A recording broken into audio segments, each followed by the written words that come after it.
നമ്മുടെ നടി ആക്രമിക്കപ്പെട്ട കേസ് വിചാരണ അന്തിമഘട്ടത്തിലാണ്. അപ്പോൾ ഏതാണ്ട് വിചാരണ പൂർത്തിയായി അന്തിമവാദം നടന്നുകൊണ്ടിരിക്കുകയാണ്. ഈ അവസരത്തിൽ ഈ കേസിലെ അതിജീവിത ഒരാവശ്യവുമായിട്ട് രംഗത്ത് വന്നു. അതായത് ഇനിയുള്ള തുടർ നടപടികൾ തുറന്ന കോടതിയിലായിക്കോട്ടെ എന്നായിരുന്നു ആ ആവശ്യം. പക്ഷെ കോടതി അത് അനുവദിച്ചില്ല എന്നാണ് ഒടുവിൽ കിട്ടിയ വിവരം. എന്താണ് സാർ ഇതിൻ്റെ വിശദാംശങ്ങൾ? എന്തുകൊണ്ടാണ് നടി ഇങ്ങനെ, അല്ലെങ്കിൽ ഈ അതിജീവിത ഇങ്ങനെ ആവശ്യപ്പെട്ടത്? നോക്കൂ, ഈ കേസിൻ്റെ തുടക്കം മുതൽ ഈ അതിജീവിതയായ ഈ നടി തികച്ചും വ്യത്യസ്തമായ യാതൊരു തരത്തിലുള്ള പരസ്പര ബന്ധവും ഇല്ലാത്ത തരത്തിൽ ഉള്ള നിലപാടുകളാണ് സ്വീകരിച്ചു വരുന്നത്. അപ്പം ഇത് അന്തിമവാദത്തിൻ്റെ ഘട്ടത്തിലെത്തി നിൽക്കുകയാണ്. അതെ, ടൈം ബൗണ്ടായിട്ട് ഈ കേസിൻ്റെ വിചാരണ പൂർത്തിയാക്കി വിധി പറയേണ്ട സാഹചര്യമുണ്ട്. അപ്പം നമ്മൾ ഇത് മാറ്റി നിർത്തിയിട്ട് ഇതിൻ്റെ നാൾ വഴികൾ പരിശോധിച്ചാൽ ഈ കേസിൽ സർക്കാർ അഭിഭാഷകൻ പോരാ എന്ന് പറഞ്ഞ് 2 പ്രോസിക്യൂട്ടർമാരെ വെച്ചു, സ്പെഷ്യൽ പ്രോസിക്യൂട്ടർമാരെ വെച്ചു. ഈ 2 പേരെയും ഈ നടിയുമായിട്ടുള്ള അഭിപ്രായ ഭിന്നതയെ തുടർന്ന് തന്നെയാണ് ഏകദേശം അവർ മാറിയത്. പക്ഷെ അവരത് വെളിപ്പെടുത്തുന്നില്ല എന്നുള്ളത് വേറെ കാര്യം. അതുപോലെ തന്നെ ആദ്യം ഈ കേസിൻ്റെ വിചാരണ നടക്കുന്ന കോടതിയിൽ, എറണാകുളം പ്രിൻസിപ്പൽ ജില്ലാ കോടതിയിൽ വനിതാ ജഡ്ജി വേണമെന്ന് പറഞ്ഞു. ആ വനിതാ ജഡ്ജിയെ സർക്കാർ വെച്ചു കൊടുത്തു. എനിക്ക് തോന്നുന്നു കേരളത്തിൽ ഏറ്റവും കൂടുതൽ ഒരു കേസിൽ, ഇത്തരത്തിലുള്ള അട്രോസിറ്റി എഗനിസ്റ്റ് വുമൺ ഉള്ള ഒരു കേസിൽ ഈ നടിയായതുകൊണ്ട് മാത്രം, അല്ലെങ്കിൽ മീഡിയ അറ്റൻഷൻ കിട്ടിയത് കൊണ്ട് മാത്രം ഈ നടി പറയുന്ന എല്ലാ ആവശ്യങ്ങളും, നടി പറയാത്ത ആവശ്യങ്ങളടക്കം നമ്മളതിന് കുറ്റം പറയത്തുമില്ല. കാരണം അത് നമ്മളതിനെ അവരുടെ ഭാഗത്തു നിന്ന്, പക്ഷേ ഈ ഇത്തരം അതിജീവിത നടികളാണെങ്കിലോ സെലിബ്രിറ്റി ആണെങ്കിലോ ഉള്ളൂ ഈ അതിജീവിതമാർക്ക് അവകാശം എന്നുകൂടെ നമ്മൾ ചിന്തിക്കണം. അപ്പം ഈ അതിജീവിതക്കാർക്ക് കിട്ടത്തില്ല, സാധാരണക്കാർക്ക് ഒന്നും കിട്ടത്തില്ല. അപ്പം ഈ അതിജീവിത പറയുന്ന എല്ലാ ആവശ്യങ്ങളും അംഗീകരിച്ചു കൊടുത്തു, വനിതാ ജഡ്ജിയെ വെച്ചു കൊടുത്തു കോടതി, പ്രിൻസിപ്പൽ ജില്ലാ കോടതിയിൽ. അങ്ങനെയാണ് ഹണി വർഗീസ് എന്ന് പറയുന്ന ഇപ്പോഴത്തെ ബഹുമാനപ്പെട്ട ജഡ്ജി അവിടെ വരുന്നത്. അതുപോലെ തന്നെ വൈകിപ്പിക്കരുതെന്ന് ആദ്യം പറഞ്ഞു. അപ്പോൾ കോടതിയെ കുറച്ചുകൂടെ ഫാസ്റ്റായിട്ട് മുന്നോട്ട് കൊണ്ടുപോയി. അവസാനം ഈ വൈകിപ്പിക്കാനുള്ള നടപടികൾ ആരാണ്? ഈ വനിതാ ജഡ്ജിയെ വേണമെന്ന് പറഞ്ഞിട്ട് ആ വനിതാ ജഡ്ജിയെ വെച്ചു കൊടുത്തപ്പോൾ ആ വനിതാ ജഡ്ജിയെ മാറ്റണമെന്ന് പറഞ്ഞുകൊണ്ട് ഹൈക്കോടതിയിലും സുപ്രീം കോടതിയിലും പോയി ഈ അതിജീവിത. വിചാരണ പെട്ടെന്ന് പൂർത്തിയാക്കണമെന്ന് ആദ്യം പറഞ്ഞിരുന്ന ഈ അതിജീവിത തന്നെ വിചാരണ വൈകിപ്പിക്കാൻ ആവശ്യമായ മൊത്തം നടപടികളും സ്വീകരിച്ചു. അതുപോലെ തന്നെ പ്രോസിക്യൂട്ടറുടെ കാര്യത്തിലും ഇതേ നിലപാട് സ്വീകരിച്ചു. നമുക്ക് അങ്ങനെ പലപ്പോഴും ആദ്യം ഈ ഐഡൻറ്റിറ്റി വെളിപ്പെടുത്തരുത്, മീഡിയ ഇത്തരത്തിൽ വാർത്തകൾ കൊടുക്കുന്നത് എനിക്ക് അപമാനകരമാണെന്ന് പറഞ്ഞ നടി തന്നെ ഒരു ദിവസം അപ്രതീക്ഷിതമായിട്ട് മാധ്യമങ്ങളുടെ മുമ്പിൽ വന്നിട്ട് എൻ്റെ ഫോട്ടോ എടുത്തുകൊള്ളൂ എന്ന് പറഞ്ഞുകൊണ്ട് അപ്പം പലപ്പോഴും ഈ നടിയുടെ ഇത്തരത്തിലുള്ള നിലപാടുകൾ പരസ്പരം വിശ്വാസം ജനിപ്പിക്കുന്നതല്ല. അവർ പലപ്പോഴും ആരെയൊക്കെയോ പറയുന്ന വേണം, അല്ലെങ്കിൽ അവരുടെ നിലപാടുകൾ പലപ്പോഴും പരസ്പര വിരുദ്ധമായ നിലപാടുകളാണ് അവർ സ്വീകരിച്ചിരുന്നത്. ഐഡൻറ്റിറ്റി റിവീൽ ചെയ്തെന്ന് പറഞ്ഞ നടി തന്നെ പിന്നീട് ഐഡൻറ്റിറ്റി പത്രസമ്മേളനം നടത്തി അവരുടെ ഐഡൻറ്റിറ്റി റിവീൽ ചെയ്തു. ഇപ്പോൾ ഏറ്റവും പുതുതായിട്ട് വന്നത് പോലും അങ്ങനെയാണ്. അതായത് തുറന്ന കോടതിയിൽ ഇത് നടക്കട്ടെ, ഞാനൊരു അതിജീവിതയാണ്, ഇതെല്ലാവരും അറിയട്ടെ. ആദ്യം ഇൻ ക്യാമറ വേണമെന്ന് പറഞ്ഞ നടിയാണ് ഇപ്പോൾ പറയുന്നത് ഈ ഇൻ ക്യാമറ കാരണം ഒരു കോടതിയിൽ ഇത്തരത്തിലുള്ള കേസുകൾ, പ്രത്യേകിച്ച് ഇതുപോലുള്ള സ്ത്രീകൾക്കെതിരെയുള്ള ഹീനമായ കുറ്റകൃത്യമാണ്, അതിക്രമങ്ങൾ, അത് കുറ്റകൃത്യം ഹീനമാണ്, മാപ്പർഹിക്കാത്ത കുറ്റകൃത്യമാണ്. പിന്നെ ഇതിലുള്ളതെന്ന് പറഞ്ഞു കഴിഞ്ഞാൽ ഇതിനകത്തിൽ ഈ പൾസർ സുനിയാണോ അല്ലെങ്കിൽ ദിലീപിൻ്റെ കൊട്ടേഷനാണോ എന്നുള്ള ഒരു ക്വസ്റ്റ്യൻ മാത്രമേ ദിലീപിനെ സംബന്ധിച്ചിടത്തോളം ഉള്ളൂ. അത് ഏകദേശം പൾസർ സുനിയെ കേന്ദ്രീകരിച്ച് തന്നെയാണ് കേസിൻ്റെ. പിന്നെ കേന്ദ്രബിന്ദു പൾസർ സുനിയാണ്. പിന്നെ ആ കേസിൽ ഒരു നമുക്ക് പരിശോധിക്കുമ്പോൾ, ദൂരെ നിന്ന് ഈ കേസിനെ നമ്മൾ നോക്കുമ്പോഴും പരിശോധിക്കുമ്പോഴും പലപ്പോഴും ദിലീപിലേക്ക് പൂർണ്ണമായി എത്താൻ ആവശ്യമായ തെളിവുകളോ സാഹചര്യ തെളിവുകളോ മറ്റു കാര്യങ്ങളോ ഇല്ല എന്നുള്ളത് ഒരു വശത്ത് നിപ്പുണ്ട്. പക്ഷെ നമ്മളല്ല തീരുമാനിക്കേണ്ടത്, വിചാരണ കോടതിയാണ് തീരുമാനിക്കേണ്ടത്. ഇപ്പം നീതിക്ക് വേണ്ടി പോരാടുന്ന ഒരാൾ, അല്ലെങ്കിൽ സ്വന്തം ഇത്തരത്തിലുള്ള ഒരു അതിജീവിത, ഇത്രയും മീഡിയ അറ്റൻഷൻ എന്തിനാണ് ഈ അതിജീവിത?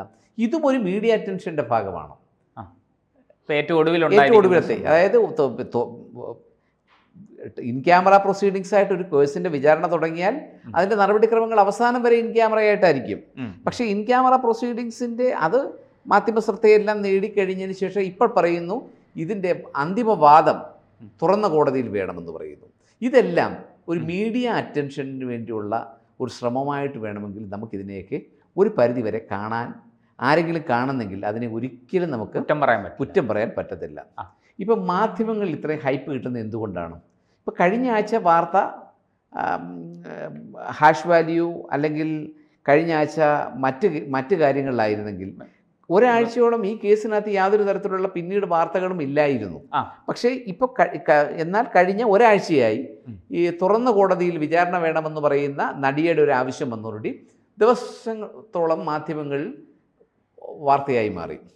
അപ്പം അതുപോലെ തന്നെയാണ് പിന്നെ ഈ കേസിനകത്തിൽ പ്രിൻസിപ്പൽ ജില്ലാ ജഡ്ജിക്കെതിരെയുള്ള ആരോപണവുമായി ബന്ധപ്പോൾ അതും മാധ്യമ വാർത്തകളായി മാറി. ഇതിൽ ഇതുവരെയുള്ള വലിയ വാർത്തകളായി മാറും. കാരണം അങ്ങനെയൊന്നും സംഭവിക്കാൻ പാടില്ലാത്ത കാര്യം. ഇതിലൊക്കെ അത്ഭുതകരമായ കാര്യം നമ്മളൊക്കെ നമ്മൾ കേട്ടിട്ടുണ്ട് പിന്നെ റിപ്പറിനെ വധശിക്ഷയ്ക്ക് വിധിച്ചപ്പോൾ അയാളെ രാഷ്ട്രപതിക്ക് ദയാഹർജി കൊടുത്തു. നമ്മൾ രാജീവ് ഗാന്ധി വധക്കേസിലെ പ്രതികളായ അവർ പിന്നെ ശ്രീലങ്കക്കാർ അല്ലെങ്കിൽ LTT തീവ്രവാദികൾ അവർ രാഷ്ട്രപതിക്ക് ദയാഹർജി കൊടുത്തു. പാർലമെൻറ്റ് അക്രമക്കേസിലെ പ്രതികൾ രാഷ്ട്രപതിക്ക് ദയാഹർജി കൊടുത്തു. അല്ലെങ്കിൽ മുംബൈ ആക്രമണക്കേസിലെ പ്രതികൾ കൊടുത്തു. നമ്മൾ ഏതെങ്കിലും ഒരു കേസിൽ അത് രാഷ്ട്രപതിക്ക് അതിനുള്ള അധികാരമുണ്ട്.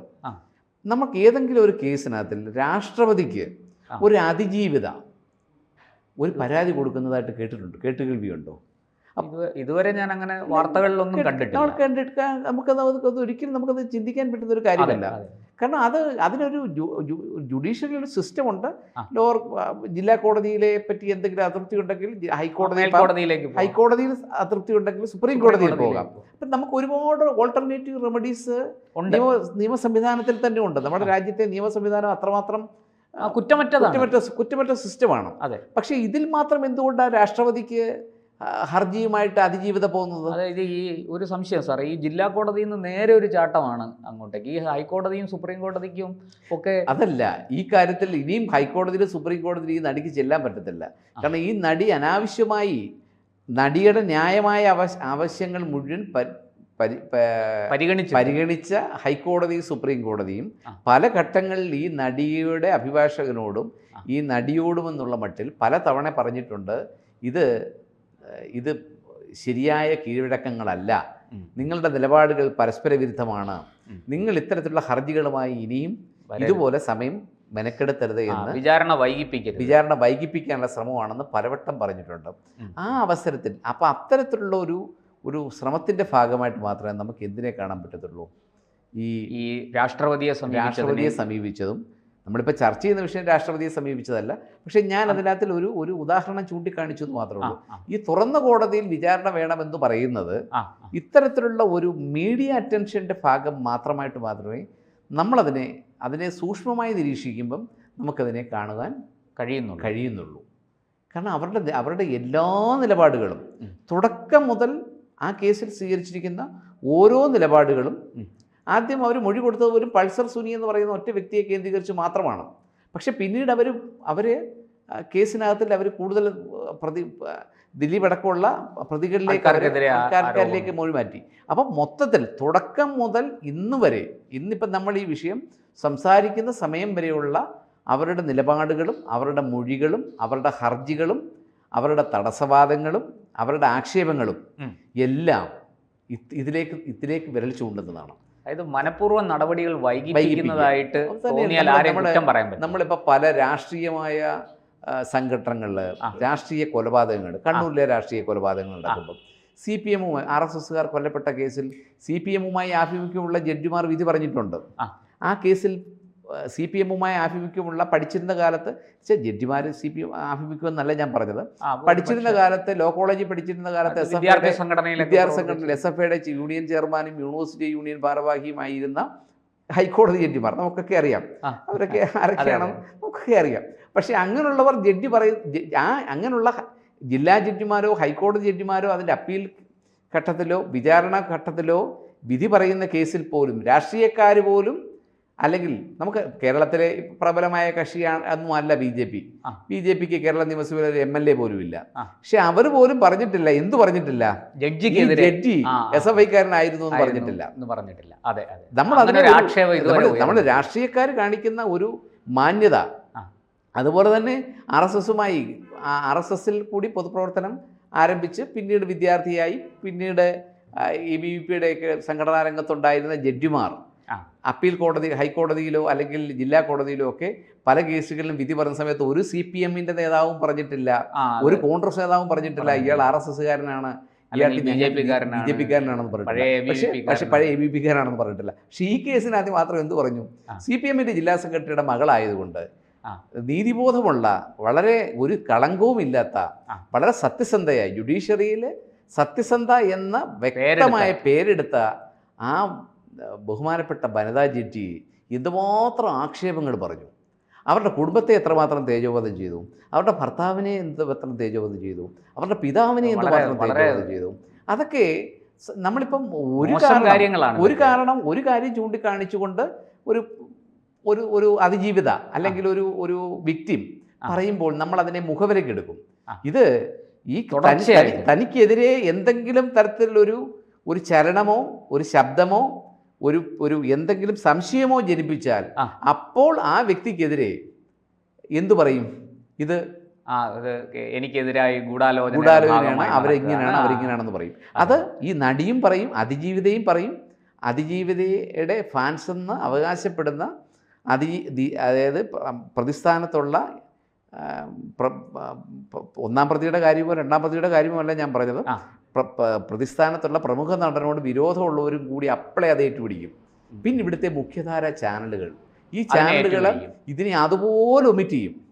അവർക്ക് വാളയാർ പെൺകുട്ടിയുടെ മരണത്തിൽ സ്പെഷ്യൽ പ്രോസിക്യൂട്ടറോ വിചാരണ കോടതി ജഡ്ജിയെ പറ്റി ഒരു ആക്ഷേപവും ഇല്ലായിരുന്നു. നമ്മൾ ഇടുക്കിയിലെ ഒരു പോക്സോ കേസിലെ പെൺകുട്ടിയുടെ അത് വളരെ ദാരുണമായ സംഭവം, ആ കേസിൽ നമ്മൾ ചിന്തിക്കണം, ആ കേസിൽ ആ വിചാരണ കോടതിയെ പ്രതികളെ വെറുതെ വിട്ടു. ആ വെറുതെ വിട്ട കോടതികൾക്കെതിരെ എന്തെങ്കിലും പരാമർശം ഇവിടുത്തെ ഏതെങ്കിലും സാംസ്കാരിക നായകന്മാരെന്ന് അവകാശപ്പെടുന്നവർ നടത്തിയിട്ടുണ്ടോ? ഇല്ല. കിരൂർ കേസിൽ നടത്തിയിട്ടുണ്ടോ? കവിയൂർ കേസിൽ നടത്തിയിട്ടുണ്ടോ? ഇല്ല. അല്ലെങ്കിൽ സൂര്യനെല്ലി കേസിൽ നടത്തിയിട്ടുണ്ടോ? ഇല്ല. വിതുര പെൺവാണിഭ കേസിൽ നടത്തിയിട്ടുണ്ടോ? കേരളത്തിലെ ഒരു നടുക്കം സൃഷ്ടിച്ച ഒരു കേസിലും കടവന്ത്ര പെൺവാണിഭ കേസിൽ കാണിച്ചിട്ടുണ്ടോ? ഒരു കേസിലും. ഐസ്ക്രീം പാർലർ കേസ് നമുക്കൊക്കെ അറിയാവുന്ന കേരള രാഷ്ട്രീയത്തിനെ പിടിച്ചു കുലുക്കിയ കേസാണ് ice cream parlour case. Ice cream parlour കേസിൽ ഏതെങ്കിലും ഒരു മാധ്യമം, ഏതെങ്കിലും ഒരു രാഷ്ട്രീയ പാർട്ടി ആ ജഡ്ജിമാരെയോ അല്ലെങ്കിൽ അതിൻ്റെ അന്വേഷണ ടീമിനെയോ കുറ്റം പിടിച്ചിട്ടുണ്ടോ? ഇല്ല. ഇതിൻ്റെ ലക്ഷ്യം ഈ നടിയുടെ ഇത്തരത്തിലുള്ള ആവശ്യം തള്ളിയെങ്കിൽ ആ തള്ളിയത് പൂർണ്ണ ഉത്തരവാദി നടി തന്നെയാണ്. കാരണം നടിയുടെ നിലപാടുകൾക്ക് യാതൊരു ട്രാൻസ്പെറൻസിയും ഇല്ലാത്ത, നടിയുടെ പരസ്പര വിരുദ്ധമായ ആവശ്യങ്ങളാണ്. നടി ഒരാവശ്യത്തിലും ഉറച്ചു നിൽക്കുന്ന നിലപാടുകാരിയല്ല. ഇന്ന് പറയും, നാളെ മാറ്റി പറയും. ചിലപ്പോൾ ഈ വിചാരണ ഓപ്പൺ കോടതിയിൽ വേണമെന്ന് പറയുന്ന നടി തന്നെ രണ്ടാമത്തെ ദിവസം, കാരണം ഒരു ദിവസം കൊണ്ട് വിചാരണ തീരില്ല. അപ്പം അന്ന് നടിക്കും അറിയാം, നടിയെ അനുകൂലിക്കുന്ന ഫാൻസിനും അറിയാം. അപ്പം അവർ പറയും വിചാരണ നീണ്ടുപോകുന്നു, ഇത് ഓപ്പൺ കോടതിയിലെ വിചാരണ നീണ്ടു പോകുന്നു. കാരണം ഒരു കേസിൽ ഒരു വിചാരണ, ഒരു വലിയ കേസിലൊക്കെ വിചാരണ ചിലപ്പം നീളും. അതുപോലെ തന്നെ അതിൻ്റെ വാദം പറയുന്നത് നടപടി, അന്തിമ വാദവും ദിവസങ്ങളോളം നീളും. അപ്പം അങ്ങനെ പ്രോസിക്യൂഷനും അങ്ങനെ ദിവസങ്ങളോളം എടുക്കും, പ്രതിഭാഗവും അങ്ങനെ തന്നെ. ഇതിനകത്ത് ഇത്രയും പ്രതികളുണ്ട്, ഈ പ്രതികൾക്ക് വേണ്ടിയെല്ലാം വ്യത്യസ്തമായ അഭിഭാഷകരുമാണ്. അപ്പോൾ സ്വാഭാവികമായിട്ട് ഇവരുടെ എല്ലാം ഡിഫൻസ് സ്റ്റോറിയും പലതരത്തിലുള്ള പല നടപടിക്രമങ്ങൾ പൂർത്തിയാകാൻ സമയമെടുക്കും. അപ്പോൾ വീണ്ടും എന്തു പറയും, ഈ നടി തന്നെ പറയും ഇത് മനഃപൂർവ്വം ഈ ജില്ലാ ജഡ്ജി CPM ജില്ലാ സെക്രട്ടറിയുടെ മകളായതുകൊണ്ട് ഈ ജില്ലാ സെക്രട്ടറി അല്ലെങ്കിൽ വേറെ എന്തെങ്കിലും കുറ്റം പറഞ്ഞുകൊണ്ട് ഈ ജഡ്ജിക്കെതിരെ തന്നെ വീണ്ടും ആക്ഷേപവുമായി ഹൈക്കോടതിയിലും സുപ്രീം കോടതിയിലും പോയി. അത് ഒരു പരിധിവരെ അങ്ങനെ ഒരു വിചാരണ തുറന്ന കോടതിയിൽ വേണമെന്ന വിചാരണയുടെ ആവശ്യം തള്ളിയിട്ടുണ്ടെങ്കിൽ ആ ജഡ്ജിയെ നമ്മൾ അംഗീകരിക്കേണ്ടതാണ്. കാരണം അവർക്കത് മനസ്സിലായി കാണും, സ്വാഭാവികമായിട്ട് ഇത് അടുത്ത ഇവരുടെ ഡിമാൻഡ് എന്താണ്, അവരുടെ ഗിമ്മിക്കാണെന്ന് അവർക്ക് മനസ്സിലായി കാണും. അതുകൊണ്ടായിരിക്കാം തള്ളിയത്. എന്തായാലും സത്യത്തിൽ ഇത്തരം വിഷയങ്ങൾ ചർച്ച ചെയ്യുന്നതിനകത്ത് പോലും എനിക്ക് തോന്നുന്നില്ല പ്രശാന്ത് നമ്മളൊരു വലിയ ഇതുണ്ടെന്ന്. കാരണം ഇതൊരു സത്യത്തിൽ ഒരു ഒരു മലയാളത്തിലെ പ്രമുഖ ചാനലുകൾക്ക് അവരുടെ റേറ്റിംഗ് TRP കൂട്ടാൻ വേണ്ടിയുള്ള ഒരു തന്ത്രവും ഒരു പ്രമുഖ നടനെ ഒതുക്കി ഒരു മൂലക്കിരുത്താനുള്ള എതിരാളികളുടെ, പിന്നെ കുറച്ച് പേര് ഈ അതിജീവിതയ്ക്കൊപ്പം സ്ത്രീ ശാക്തീകരണം എന്ന് പറഞ്ഞുകൊണ്ട് നിൽക്കുന്നതല്ലാതെ യഥാർത്ഥത്തിൽ നമ്മുടെ ആദിവാസികൾക്കിടയിൽ എത്രയോ പെൺകുട്ടികൾ, കേരളത്തിലെ ആദിവാസി പെൺകുട്ടികൾ എത്ര പെൺകുട്ടികൾ പിന്നെ പ്രായപൂർത്തിയാവാത്ത അമ്മമാരുണ്ട്. അതിനെപ്പറ്റി ഒന്നും ആരും ചർച്ച ചെയ്യുന്നില്ല. എന്തായാലും സാർ, ഇതിപ്പോൾ നമുക്ക് കോടതി വളരെ ന്യായയുക്തമായ, നീതിയുക്തമായ ഒരു തീരുമാനം എടുത്തിരിക്കുകയാണ്. വിചാരണ അന്തിമഘട്ടത്തിലാണ്. എത്രയും പെട്ടെന്ന് അതിൻ്റെ വിധി വരട്ടെ. ആരാണോ കുറ്റവാളി ആ ആൾ ശിക്ഷിക്കപ്പെടട്ടെ. ഇതിനകത്ത് നമുക്ക് ആരോടും യാതൊരു പക്ഷപാതവുമില്ല. നിഷ്പക്ഷമായിട്ടാണ് നമ്മളിത് ചർച്ച ചെയ്യുന്നത്. തീർച്ചയായിട്ടും നമ്മുടെ നീതിപീഠത്തെ നമുക്ക് വിശ്വസിക്കാം. അവർ കൃത്യമായിട്ട് ഇതിനകത്ത് തെളിവുകളും രേഖകളും പരിശോധിച്ച് സാക്ഷികളെ വിസ്തരിച്ച് കൃത്യമായ വിധി ഇതിനകത്ത് പറയും. അതുവരെ അതിജീവിത കോടതിയെ വിശ്വസിച്ച് ഇതിനോടൊപ്പം മുന്നോട്ട് പോകണം എന്നാണ് നമുക്ക് പറയാനുള്ളത്. അന്തിമ വിധി അധികം വൈകാതെ വരുമെന്ന് പ്രതീക്ഷിക്കാം. അതിനുവേണ്ടി നമുക്ക് കാത്തിരിക്കാം. ശരി.